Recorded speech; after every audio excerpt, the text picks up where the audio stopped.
This tutorial is going to walk you through the steps of creating breakout rooms within your Zoom meeting. This is a beneficial feature for a number of reasons.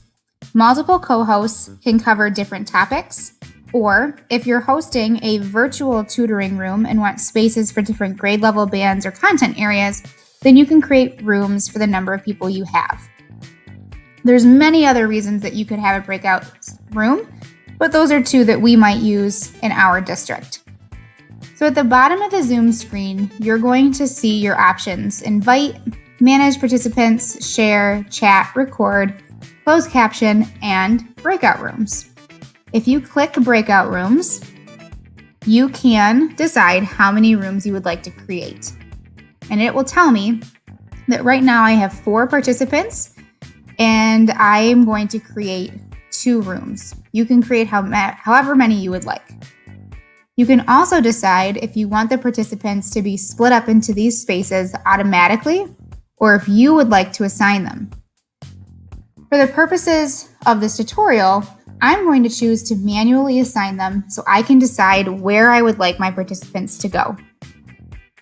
Once I have adjusted these settings, I will click the Create Rooms button at the bottom. Okay, so now we have a new box that's going to allow us to change these rooms. So when I hover with my mouse over Breakout Room 1, I can delete the room or I can rename it. So it's up to you on whether you would like to rename. However, it can be helpful to discern what room is which. So I might make this room the name of the host. So I'm going to have Mrs. Slauson be the host of this room. She'll be leading the conversation. And in this room, Mr. Edmister will be. So I have my 2 rooms. I've renamed them. And now I want to assign my participants. I'm going to click on the blue Assign button and put a check mark on who will be in that room. So Mrs. Slauson will be in that space and Mr. Leveni. Now I will assign Mr. Edmister's room. Click the blue Assign button and whoever is left over will show up.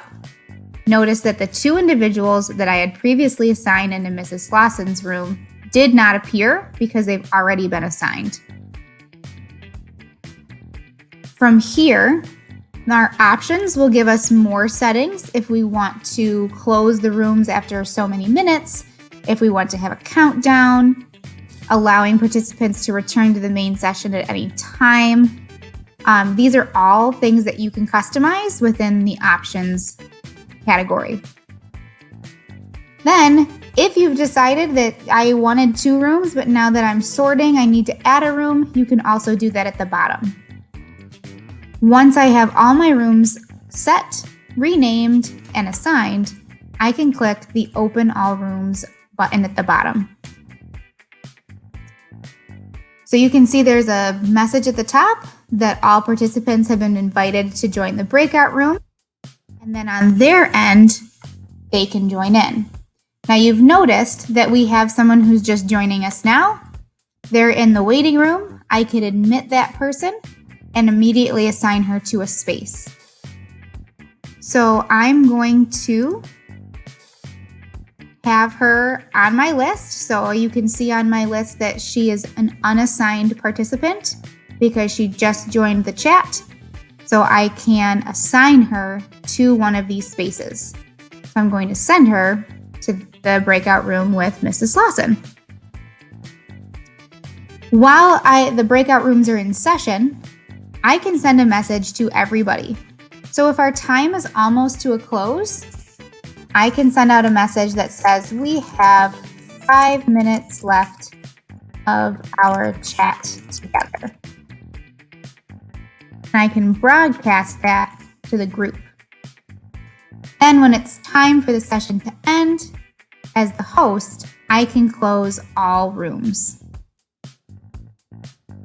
Okay, so let's say I am the host. However, I need to leave this meeting, but I want the meeting to continue without me. I can choose another host and I can make them the host. So if I hover over these 3 dots above the name, Remember, dots of 3, click on me. They will always show you more options. If I click on those dots of 3, click on me, I can chat with this person, but I can make them a host or make them the co-host. So if I have to leave this meeting early and I want it to continue, I can make them the host, or I can make them a co-host. Or if somebody is not playing nicely with others, I can hit those dots of 3, click on me, and I can put them back in the waiting room and remove them from this chat. So that is how you create your breakout rooms. I've created the room. I've assigned my participants. I've allowed participants from other areas to join in and then assigned them after they've joined the meeting. And if I want to see it again, I just simply click this breakout rooms icon, and that button will pop back up, or this page will pop back up, so I can see the rooms. I can see who's active, who has been invited but has not joined the meeting, and I can even move somebody to a different space if I would like to.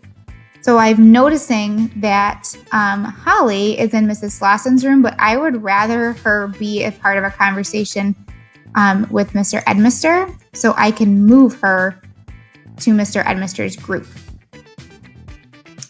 When the session is complete, I can either end the meeting, or I can simply close all rooms and bring everybody back together.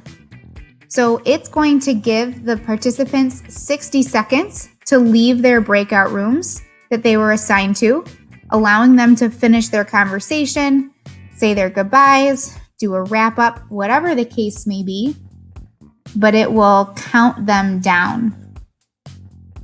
So this feature, like I said, can be used for multiple reasons, but while we are remote learning from homes, this would be a great way to have an online tutoring session, or if you're having a faculty meeting with several different topics, or a professional development meeting with several different topics, or perhaps you're just allowing your students to socialize and you have different teachers in different rooms so that they can chat with their PE teacher, maybe their music teacher, their third grade teacher could have a room, and they could decide and let the host know where they would like to go first. Okay, so all of our rooms have been closed. You'll see everybody is moved back to the main screen. I have all 6 participants back, and I can end the meeting. And I will hit end meeting for all when I'm ready to be done. So just to recap, if we would like to create a breakout room, I simply click the breakout room icon at the bottom. I can assign the room number. I could add a space, rename that room for whatever I would like to name it. I can assign people to the room or move people to a different room if I've added one. Or exchange people. So if I want everybody rotating, I could exchange Miss Berger with Mr. Labeni because they have not been in those other groups yet. Once you are done, you can open all the rooms and then close them back down when you're done.